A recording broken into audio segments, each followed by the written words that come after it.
I'm told that this is the Rich Goldman Show, and tonight we're going to talk about baseball, and we have the most famous baseball player ever to visit Nome, Milt Bolling, who's here with me. When did you decide you wanted to be a baseball player? I don't know. I guess in high school I loved all athletics. I played all the sports, football, basketball, and baseball in Mobile, Alabama, where I'm from. And I got to my junior year, and my dad wouldn't let me play football anymore because he thought I had some talent in baseball. So he gave me a choice, either play football and not basketball and baseball, or basketball and baseball and not football. Was that before parents were in it for the money? Well, back then I don't think it was that much money involved. And I think I was a skinny guy, still a skinny guy. He thought I was going to get broken up in football. He probably was right. What position did you play in football? I was a quarterback. I could throw the ball. I was, I had a little bit of talent where I could throw the ball, a decent arm. And baseball, I wound up playing shortstop because of the arm strength and couldn't hit. So what happened? So when you were a little kid, did you know you wanted to be an athlete? Well, not really. It's not like today, where you have programmed kids in the Little League baseball and so forth. We didn't have that. In fact, your first uniform you ever got was when you got to high school. But we did play a lot of baseball, like at parks. We'd go over and make up games, and kids would play, and we always played. And that was before television, which is hard for a lot of people to believe. And so you were always outside playing, sometimes even to 10 o'clock at night, because if you're in the South, it's not like Nome, Alaska. You don't get the sun all summer. It's pretty warm, and the heat's very hot. And back then we didn't have air conditioning, so the houses wouldn't cool off. So you were out in the streets playing ball all the time, really. Okay, so you did that, and then when did you first encounter a scout? Well, when I was about a sophomore or junior in high school, some scouts came and talked to my dad. I had an uncle who was also a Major League Baseball player, had played a couple years in the big leagues, and he was my dad's only brother, and my dad was a good semi-pro baseball player. So it was in the two generations. My generation and my father's generation was four boys, and three of us played in the major leagues. I had a brother, Frank, that was a lot more famous than I am, that played in the big leagues for 13 years. Did he play for Milwaukee? Played for Milwaukee, but he started out with Detroit Tigers. He was the second baseman. So these scouts talked to my dad, and I think this was one reason why he told me not to play football anymore, to concentrate on baseball. And I really liked baseball and basketball. Football, I didn't care for it that much. I was a decent athlete, so the coach always drug you along to play the sports. But I didn't like all that contact. Was Frank older than you? No, he's 15 months younger, so we were very close. Did you get signed after high school? I signed out of high school, and Frank signed. He went to college for 2 years and played basketball and baseball and signed. He was very small when he came out of high school, and nobody was interested in him. And 2 years later, he was a much better ball player than I was. Hey, but you were there first. Oh, yeah, but I always tell everybody, I taught Frank everything he knows. That's right, of course. Well, that's probably true. Right. So. It's easy being the younger brother. Sure. So what happens after you signed? First of all, how much did you sign for? Well, we don't discuss those guys. No, really. Back when I signed, it was 1948. In those days, I signed out of high school. I had a lot of college scholarships for basketball and baseball. My mother wanted me to go to college, and my dad really wanted me to play baseball. And I was undecided and really had planned to go to college to accept a basketball-baseball scholarship, either at the University of Alabama or Auburn University in Alabama. And the Red Sox scout came by the house one day just to talk to me, and before he left, he had signed me. But back then, they had a bonus rule. If you got over $6,000 for signing, they had to keep you on the Major League roster for 2 years. And so they were not going to keep, I was 17 years old getting out of high school. There was no way they were going to keep a high school kid on the roster for 2 years that couldn't play. So the most you could get was $6,000. Then they had, which I got, plus they put in a clause in there, if I made the big leagues and stayed there a certain amount of days, I'd get another $7,000. So right off the bat? Well, no, I had to stay in the big leagues 30 days once I made it. But did you have to make it the first year? No. Oh, no. Whenever you made it, if you made the big leagues and you stayed 30 days, and they would give me $7,000 more, which that was 48 I signed. I made the big leagues in 52. the end of 52. So I really didn't get my 30 days in until the next year in 53. Okay. So first you played in the minor leagues. But the minimum salary then was $5,000 Well, in the big leagues. No, I'm just saying, though. You were born too early. Well, not really. Do you ever think of that? Oh, no. I tell you, I don't blame the players at all. It's the owners. If they want to give that kind of money, if I was around, I'd take it. They wouldn't give it to us. And the fan.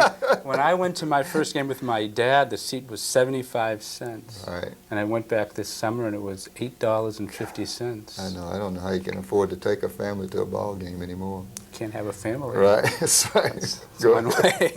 You're right. Okay, so the first thing you did was play in the minor leagues. Like everybody. Back in those days, the only professional sport that really had any prestige was probably baseball. Football, professional football really hadn't come into its own. Professional basketball hadn't come into its own. So most of your good athletes, if they were going to play, they had an idea they might have professional abilities, went into baseball. Even though they might have played the other sports, they eventually went into baseball. And we had tremendous amount of farm clubs. The Dodgers back in those days had something like 30 farm teams. And what would they have today? Today, everybody has 2 A teams, a double A, a triple A, and 1 rookie. So we're talking 5, maybe some might have 6. So you'd have 30. The Red Sox back then didn't have as many farm teams as everybody else had, something like 12 to 14. So back then there was classified Class D, C, B, A, double A, and triple A. And usually you started at Class D. And especially getting out of high school or college out of the middle of the year, and everybody had started in April. I went to spring training in March and started their seasons in April. I didn't get out of high school till June. They sent me to a Class B team, and they just ate me up. Yeah, I had 184. 184. And no strong home runs. 184. I think I hit a couple of home runs. I used to hit a couple every once in a while. Playing shortstop. Playing shortstop, and I played every game and cried every night. I was the youngest guy in the league. And your first time away from home. Yeah, well, that wasn't too bad. It was just I was 0 for 4. I never had, in high school, I never had those kind of days because, you know, if you're a decent athlete and you get signed professionally, you don't have many bad days in high school. And I just didn't know it 0 for 4 and then 0 for 8 and wind up being 0 for 20. 184, that's less than 2 hits in 10 times. That's right. It was terrible. But it was a good experience. They played me every day, so I did a decent job in the field for them, thank heaven. But shortstops aren't supposed to have to hit. that's what they say, thank heaven. They've Because I've changed never that, made the though. big leagues. Yeah, they got some good ones there. Yeah. They're really hitting the ball.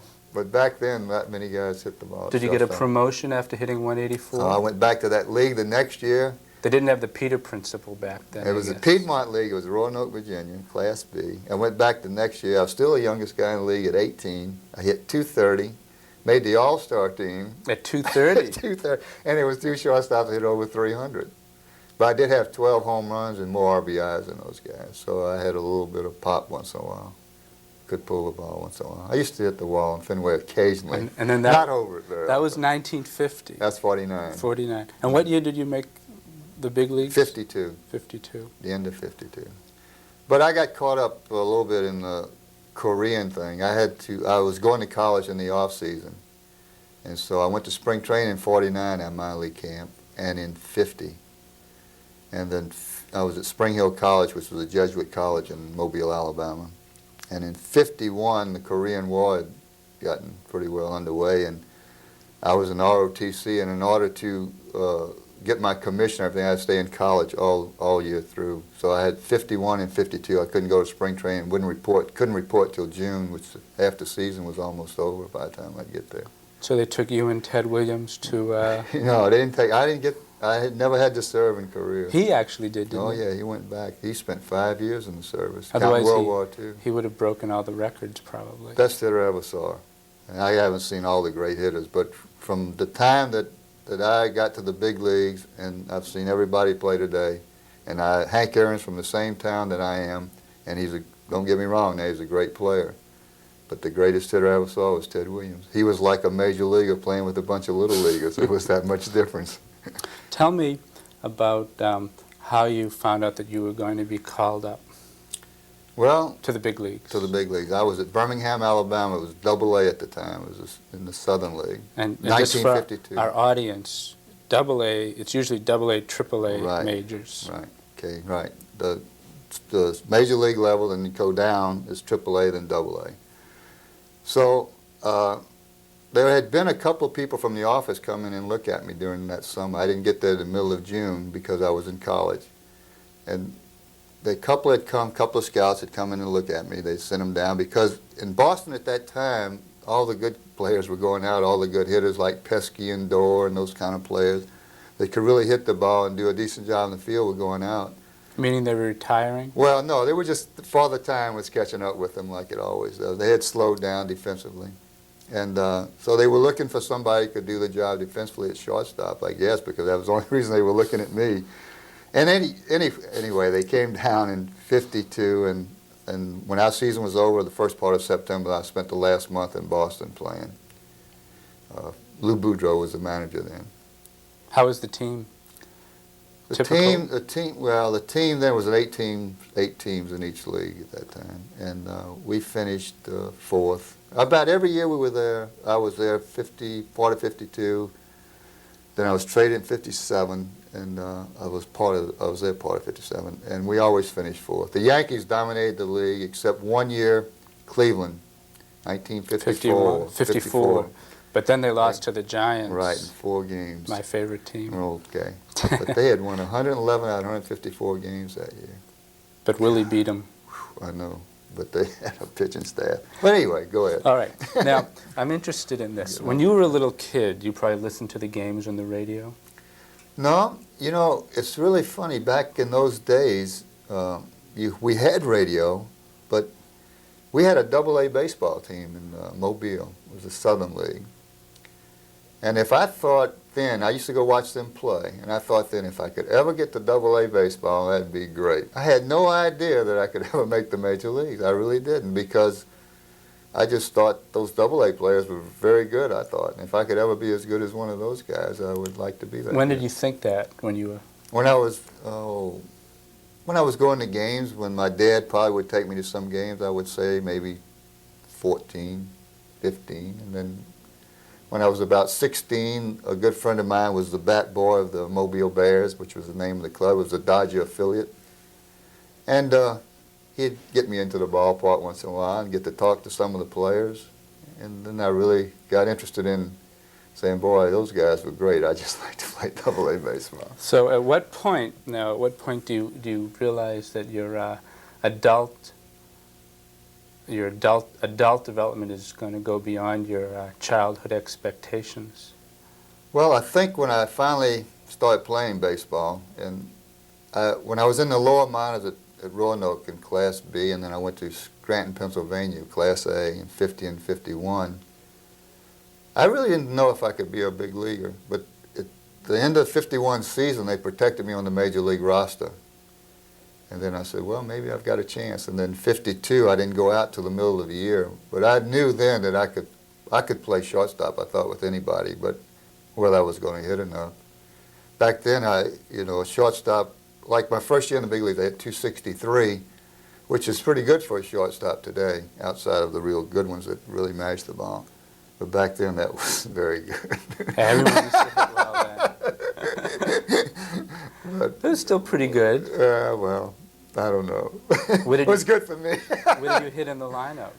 Well, most of the time, 8th, 7th sometime. They didn't have the designated hitter. Didn't have the designated hitter. But I remember Boudreau one time in spring training experimented putting the pitch. We had some good hitting pitches. He put the pitches hit 6, who hit 9th.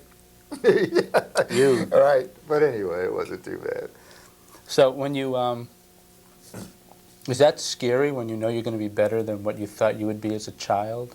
Oh, not really. I think you get confidence in yourself. You just sort of grow up, mature, and you finally realize that you're probably as good as anybody else, and that's what you have to think in anything, in order to be decent at it.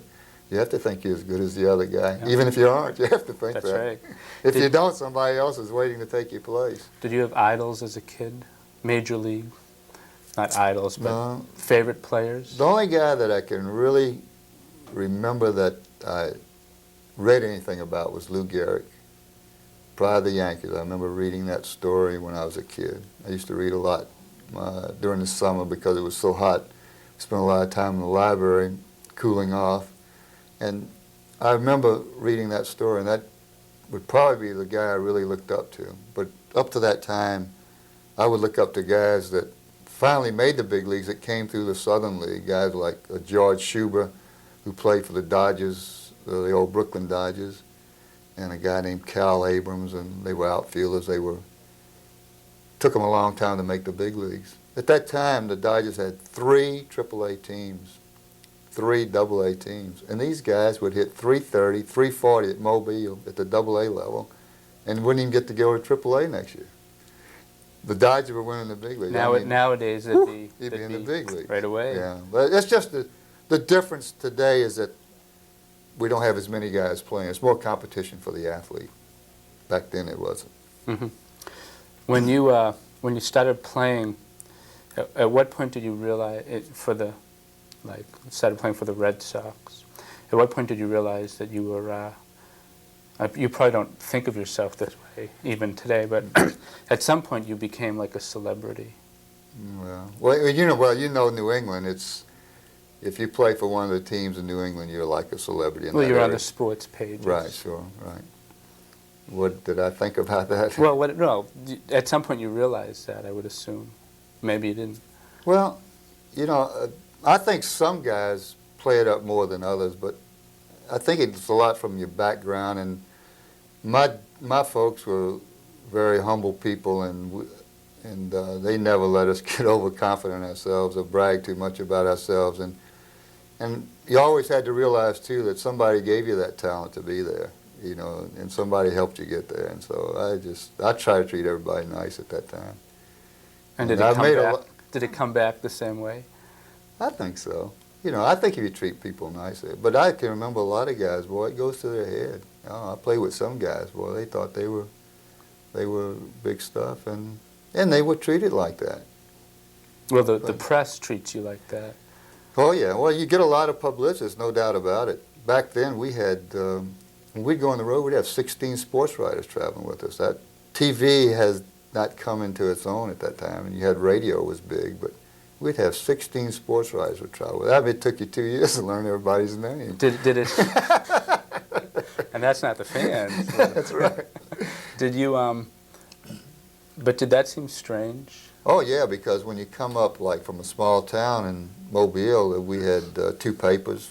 Morning and afternoon paper and sports editor for each paper, so you might know those guys in high school. They might interview you. Then you go out and play professional baseball, you might have 1 or 2 papers in each town, and you occasionally see the sports writer. But when you get to the big leagues, it overwhelms you. Because you didn't think anything about it, because here you come from a background where you weren't exposed to this, and all of a sudden these guys are around, and you're sitting here just talking with your buddy and saying something and not... Seriously, it took you a while to get to know all the faces and names of all these people, and they'd be sitting right behind you, and the next day they quoted just what you had said to a friend, in the paper. They could get you in trouble. So you learned to keep your mouth shut. Oh yeah, you look around first. Either that or have right. Have oh yeah, I remember with Jimmy Pearsall after he had his mental breakdown, and boy, they were after that guy all the time. We really had to be careful. They follow us to eat. I'm told we have to stay away from the Jimmy Pearsall stories. Oh yes. This is a religious community. Anyway. He was a very religious boy. Good Catholic boy. He had 9 children. That's right.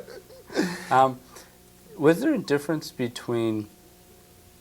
How would you explain the difference between the way you would view yourself and your teammates just as human beings and the way the public did, and whether that created any sort of problem? Not really. I think that all the guys were great together.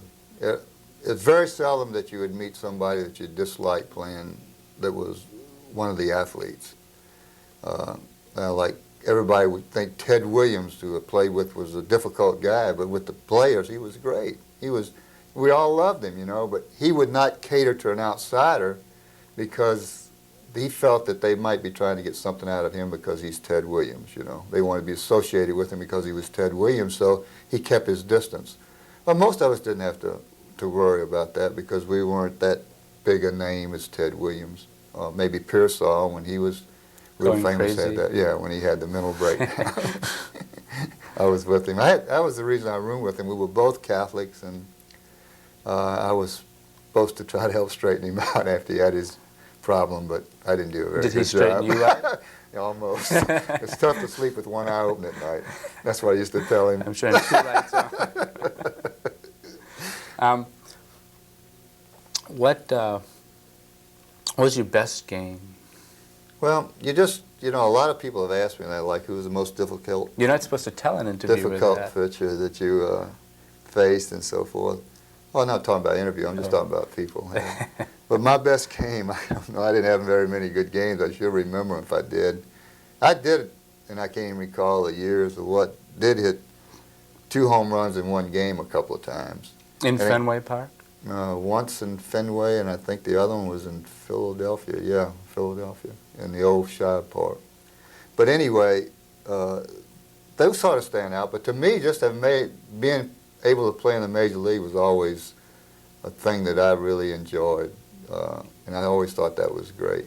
But I also can remember, the bad days. Okay, what was the worst game? Oh, man, I made 3 errors one game. Twice I did that. And that's terrible when you make 3 errors in one game, when you're especially looking through your legs, watch them go in the outfield. And I remember those things more than I do the good games, because I think you hurt the team a lot more then. Do you feel like you have a responsibility to the team? More so in the big leagues? Oh, yeah. I think probably the shortstop defensively has a lot of, and might be one reason why he doesn't hit as much as the other guys, because Ted Williams, Ted Williams and I used to discuss this a lot, and he said, gee, you have a great stance. He says, you stand up there good, but he says, you don't hit. What's wrong? And I'd say, well, you stand out in left field. You have nothing on your mind. I said, every play, every pitch, I'm up on my toes, I'm moving, I'm giving you the signal whether it's a curveball or fastball. I'm telling the third baseman, giving the second baseman the sign if somebody's on, and I'm ready to move on every pitch. I said, you stand on left field, you're not even worried about any of this Especially stuff. in Fenway. Right, and then if you're big, and then he's a big, strong guy, he doesn't get worn down, and I'm a skinny guy, and you play a lot of games, and all this being on your toes in the middle part of it, it wears you down after a while. And your concentration, you can only keep it up for so long. And so you get the bat, sometimes you just maybe didn't have it. I could feel some days that, man, I see the ball good, but when I swung, it just was by me. And other days, I'd be right there on that pitch if I was strong. But that was the difference. A lot of it's strength. Don't you think he was out there just thinking of fishing? Well, he's thinking of fishing and hitting. He knew that. Because he didn't do it. Back then, when I played, when he was in his middle 30s, and he wasn't that good a defensive outfielder then. At one time, he might have been, but he wasn't then. He didn't. That's what they say. No, I tell you what, if you could hit, you could. And he was making $100,000 a year, and the minimum salary was $5,000, and a lot of us were just making that, and a little bit more, and he could buy a contract and sell us if he wanted to. We couldn't say anything to him. Yeah, you can't play today, you can't field, right? Right. But he was a good guy, really. How old were you when you made it to the majors? 22. Well, that's pretty young. Yeah. And when did you finish up? I was 28 years old when I finished, but I had a couple of bad injuries, and they couldn't hit, really, but I did have a couple of bad injuries. I busted an ankle up one year and then busted my arm up, and then I just didn't have the good arm after I hurt myself, and I wasn't good enough hitter to play third base. I could have possibly hung on and played more at second base, but when you have an ability and then all of a sudden you lose it, it becomes a mental thing too. You get discouraged, and I really did. I mean, I threw the ball from shortstop to first base, and it would just go in the dirt, and before it just stay right there. So that got me discouraged. So I hung it up. I'm kind of interested in that topic. Is that a real problem for a professional athlete, the winding down of the career? I think if you haven't prepared yourself, it is. How would you prepare? You had gone to some college. I had finished college, and during the off season, I started. After I'd finished college, this company hired me in a training program, a steamship company, and so I was fortunate there. I had something to fall back on. Now, if I hadn't have been in that position, I don't know what would have happened. But I think back then, when we played, the athletes outside of, the guys who were superstars made very good money. The others, you made a good living out of it, but you weren't you were going to have to work when you finished playing somehow. So you prepared yourself a little bit more than maybe some guys today. They don't, well, of course the guys today might even have to work ever. That's right. It's a lot different than today. Right. But a lot of them did not go to college and so forth. Like, you have more college-oriented people today than you did back then. But there was a different feeling then. Yeah, when it was a different economy, and people, it was a lot of factories, a lot of people worked, and a lot of the players came from those kind of backgrounds where their fathers worked in factories, and that didn't bother them when they would finish. When the season was over, everybody had to go home and work. If you weren't going to college, you had to go home and work because you weren't making that much money in the minor leagues. And so you got accustomed to working in the off season. You found a job, and usually if you were the right kind of person, when you finished your career, you had something to go to. Whether it would be an outstanding job, that'd be difficult to say.